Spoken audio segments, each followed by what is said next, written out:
ABP news की team पहुंच गई है छत्तीसगढ़ के दूसरे सबसे बड़े शहर बिलासपुर।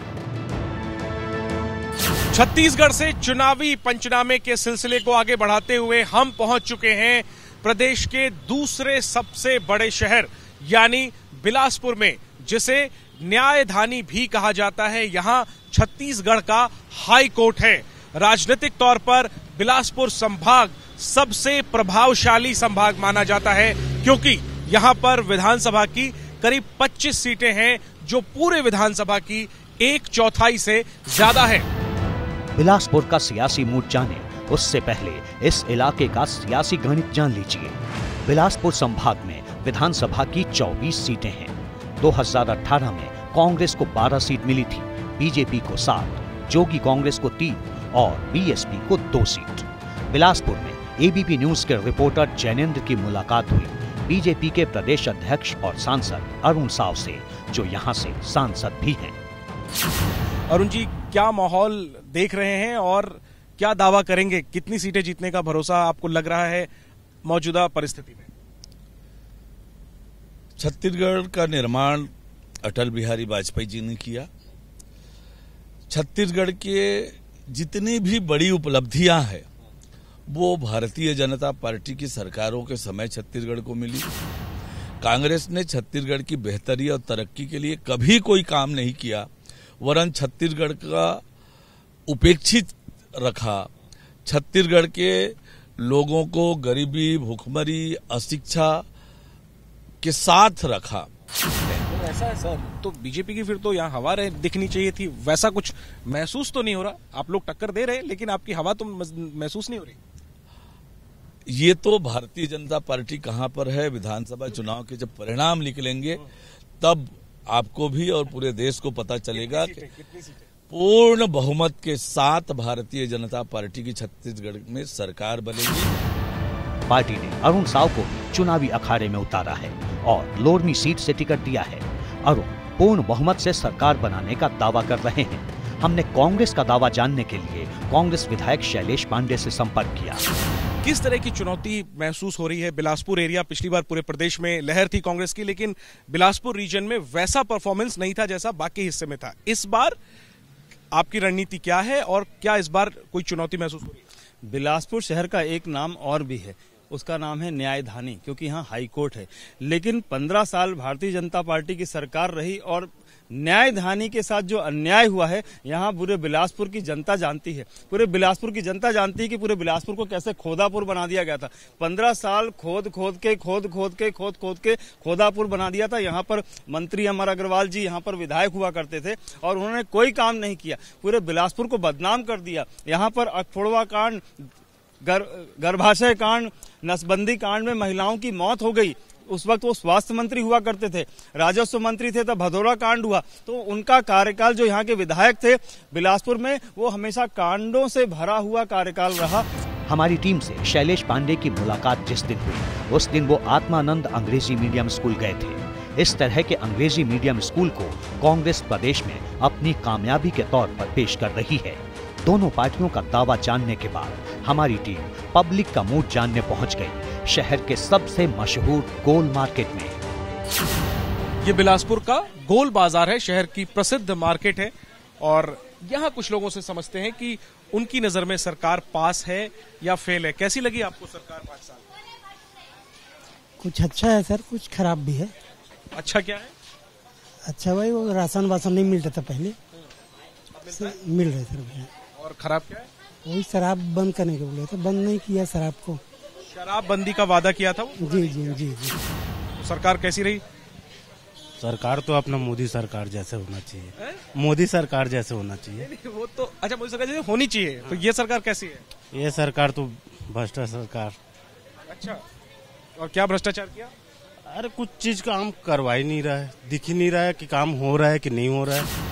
गीता जी, सरकार को लेकर आपकी क्या राय है? भूपेश बघेल सरकार को लेकर बहुत अच्छी राय है। बच्चों लोग के लिए भी बहुत अच्छे से स्कूल बनाए हुए हैं, जहाँ बड़े बड़े से इंग्लिश मीडियम लोग को छोड़कर अभी जो सीजी वाला गवर्नमेंट इंग्लिश मीडियम बनाए हैं। बच्चों की पढ़ाई की वजह से आपको ये सरकार अच्छी लगी है? नहीं, बच्चों की पढ़ाई में तो अच्छा ही लगा है। प्लस क्या है, जो इंग्लिश मीडियम में टीचर लोग बहुत ज्यादा मतलब फीस ले रहे थे ना, जो इस बार मतलब अच्छा ही मतलब निकाले हैं बच्चों लोग के लिए गवर्नमेंट ने, कि जो स्कूल था पहले का वो कम से कम इससे माफिक अच्छा ही है कि बच्चे लोग अपना निःशुल्क पढ़ाई तो कर रहे हैं इंग्लिश मीडियम में। सर क्या नाम है आपका? राजकुमार मनसुखानी। मनसुखानी जी, बिलासपुर का माहौल क्या है? बिलासपुर का माहौल तो ये है भैया, कांग्रेस, पूरे छत्तीसगढ़ में कांग्रेस का माहौल है। और इसकी वजह क्या है? इसकी वजह भाई इनके ऊपर में कोई चीज का लांछन तो है ही नहीं, कोई चीज का वो ही नहीं है, और सब आदमी खुश है। मेन चीज व्यापारी खुश है, व्यापारी खुश तो सरकार खुश। बिलासपुर जिले में विधानसभा की 5 सीटें हैं। 2018 में 3 बीजेपी ने और 2 सीट कांग्रेस ने जीती थी। घूमते घूमते सुबह से शाम हो गई थी और शाम के वक्त शहर का गांधी चौक इलाका प्रतियोगिता परीक्षा की तैयारी करने वाले छात्रों की वजह से गुलजार रहता है। इस इलाके को बिलासपुर का मुखर्जी नगर भी कहते हैं। यहाँ प्रदेश भर के नौजवान आते हैं, लिहाजा यहाँ बातचीत के जरिए पूरे प्रदेश के मूड को समझने का मौका मिल गया। ये बिलासपुर का गांधी चौक इलाका है। इस इलाके में बड़ी संख्या में प्रतियोगी परीक्षाओं की तैयारी करने वाले छात्र रहते हैं। वैसे भी बिलासपुर को छत्तीसगढ़ का मुखर्जी नगर कहा जाता है। मुखर्जी नगर इसलिए क्योंकि दिल्ली में मुखर्जी नगर वो जगह है जहां देश भर से नौजवान प्रतियोगी परीक्षाओं की तैयारी करने आते हैं। इन युवाओं की राय क्या है सरकार को लेकर, सियासत को लेकर, समझने की कोशिश करते हैं। आपका क्या नाम है, आप कहाँ के रहने वाले हैं? मैं नीरज जायसवाल, कोरिया जिला। सरकार का रिपोर्ट कार्ड क्या है? सरकार अब यही है, पीएससी घोटाला देख ही रहे हैं आप, और बहुत सारे अभी चल रही हैं, वैकेंसी आ रही हैं, लेकिन कुछ सही तरीके से समझ में नहीं आ रहा कि किस और कर रही है भर्ती। 5 सालों में रोजगार के मोर्चे पर सरकार पास रही, फेल रही? सर मैं कहूँगा फेल रही। क्यों? सर क्योंकि पिछले 3-4 वर्षों से वैकेंसियां नहीं आ रही थी, अभी ही आ रहा है वैकेंसी सर। चुनाव आया तो वैकेंसी आई? ये जी सर, यस सर। और सर मतलब सीजीपीएससी में भी बहुत सारी मतलब समस्याएं हैं सर। जैसे 2021 का जो पीएससी था उसमें सर ऐसा संयोग कैसे हो सकता है कि जो 20 के 20 डिप्टी कलेक्टर पोस्ट है वो किसी नेता या फिर बड़े अधिकारी के जो बेटे हैं उनको मिले। तो सरकार को लेकर आपकी क्या राय है, एक प्रतियोगी परीक्षा देने वाले युवा के तौर पर भी और एक महिला के तौर पर भी, एक युवती? अभी तक तो असफल मानूंगी मैं, परीक्षा की दृष्टि से ही बोलूंगी, क्योंकि अभी तक जो एग्जाम हुए, जैसे भी चीजें हुई, सभी में भ्रष्टाचार देखने को मिल रहा है। और आगे अगर सरकार जो भी आएगी वो तो जनता के हाथों में है, और उसमें अभी कुछ नहीं कहा जा सकता। लेकिन अभी तक तो हम सब स्टूडेंट असंतुष्ट रहे इस चीज से। तो मैं राजनांदगांव जिला का रहने वाला हूँ, लेकिन मैं बिलासपुर में आके अभी लगभग 1.5 सालों से तैयारी कर रहा हूँ, है ना सर। इसमें ये है कि एडीओ, हॉस्टल वार्डन, आरआई, अमीन पटवारी, ये सारी चीज़ों की तैयारी लगभग बहुत समय से निकला हुआ नहीं है, 6-7 सालों से।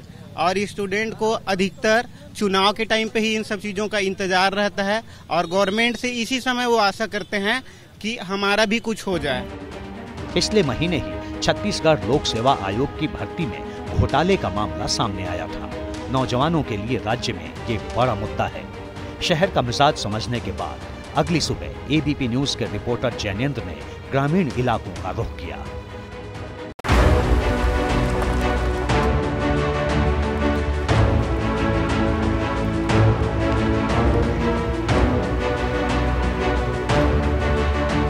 जिले के मस्तूरी विधानसभा का ये इलाका है।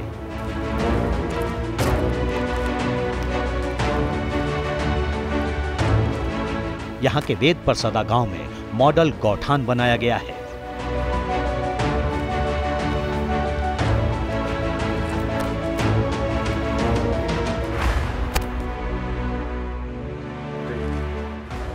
सोलह एकड़ में यह गौठान बना है, जिसका उद्घाटन 4 साल पहले सीएम ने किया था। गौठान में आवारा पशुओं को एक जगह रखने की योजना बनी थी। ये योजना कितनी कारगर साबित हुई है, इसका पता चुनाव में लगेगा। अभी इस सीट पर बीजेपी का कब्जा है। फिलहाल जैनेंद्र ने गांव की एक दुकान पर लोगों से बात की और चुनावी मूड समझने की कोशिश की।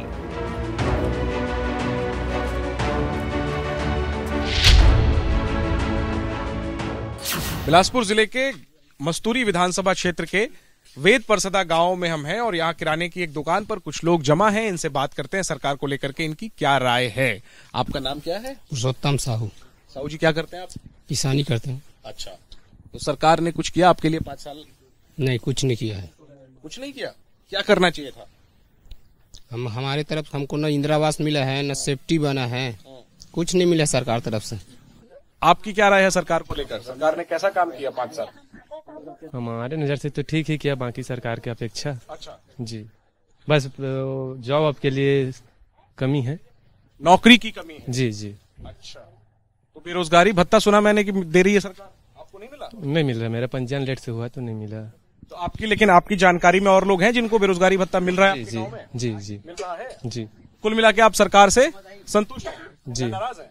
नहीं, संतुष्ट है। तो आपकी क्या राय है सरकार को लेकर? राय ठीक है सर। अच्छा काम हुआ है? हाँ, काम तो अच्छा लग रहा है। मैं क्या काम, क्या क्या अच्छा काम लग रहा है? अभी आस पास सब आ गया हमारा भी। अच्छा, आपको मिल गया? हाँ, तो इसलिए आप खुश हैं? हाँ, खुश है, हमारा आ गया। आप धान उगाते हैं, किसान हैं आप? हाँ, धान उगाते। कितना पैसा मिल रहा है? 2500। बाबा, सरकार से आप नाराज हैं, खुश हैं? खुश हन भाई, आप कैसे नाराज हन के अब हमारे पैसे ला खा दी तो ओकरे आदमी तो है ना।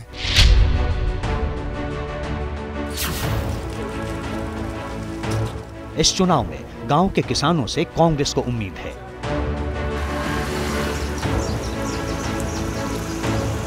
धान की खरीद और सरकारी योजनाओं के जरिए कांग्रेस को लगता है कि उसे किसानों का साथ मिलेगा।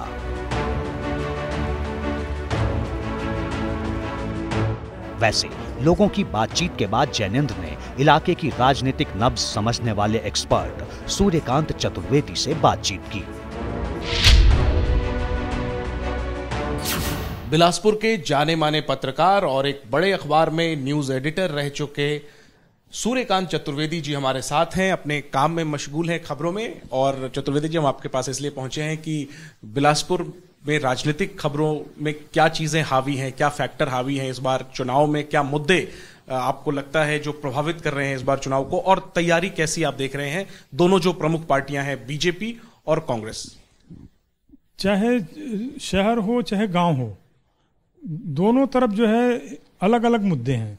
शहर के मुद्दे आप देखेंगे तो शहर की जो बुनियादी ज़रूरतों की बात होगी, चाहे वो सड़कों का मामला हो कि चाहे वो लॉ एंड ऑर्डर सिचुएशन जिससे ज़्यादा लोग प्रभावित होते हैं, तो वो शहरों में ये समस्या, ये मुद्दे हावी रहेंगे। लेकिन जब गांव की बात करेंगे तो गांव में ये किसानों का धान खेती का इलाका है, तो धान खरीदी के क्या रेट होंगे उस पर सारा दारोमदार रहेगा। कांग्रेस पिछले चुनाव में धान खरीदी के मुद्दे पर उसने जो रेट निर्धारित किया था कि हम 2500 रुपये क्विंटल देंगे, उसी आधार पे वो चुनाव जीत गई, और इस बार उसने 2800 रुपये क्विंटल का रेट रखा है। तो ये देखने वाली बात होगी कि आगे चल के क्या बीजेपी उससे ज़्यादा रेट देगी, क्योंकि पिछले इलेक्शन में मुख्यमंत्री जो रहे डॉक्टर रमन सिंह, वो क्या है 2 साल का बोनस नहीं दे पाए थे, तो वो क्या है सरकार के खिलाफ चला गया। और इसमें कोई दो मत नहीं कि मुख्यमंत्री भूपेश बघेल छत्तीसगढ़ियापन पैदा करने में लोगों, मतलब छत्तीसगढ़ की संस्कृति को लोगों के बीच में जुबान में चढ़ने वाला काम उन्होंने इतने बखूबी किया है, तो उससे उनका प्रभाव तो ज़बरदस्त तरीके से पड़ा है। लेकिन इस तथ्य को भी नहीं नकार सकते कि प्रधानमंत्री नरेंद्र मोदी जी ने जो कार्य किए हैं वो उनका जो डंका बज रहा है। आप देखेंगे कि प्रदेश में मुख्यमंत्री भूपेश बघेल के नेतृत्व में चुनाव लड़ रही है कांग्रेस, तो दूसरी तरफ क्या है कि बीजेपी जो है सीधे प्रधानमंत्री नरेंद्र मोदी के चेहरे पर चुनाव लड़ रही है। इलाके की राजनीति में बीएसपी और जोगी कांग्रेस भी एक फैक्टर है, इसीलिए यहाँ कई जगहों पर लड़ाई आमने सामने भर की नहीं है। छत्तीसगढ़ में 2 चरणों में चुनाव होने हैं। पहले चरण में 7 नवंबर को वोटिंग होगी, जबकि 17 नवंबर को दूसरे फेज में वोट डाले जाएंगे। 3 दिसंबर को सबसे तेज नतीजे एबीपी न्यूज पर आप देख पाएंगे।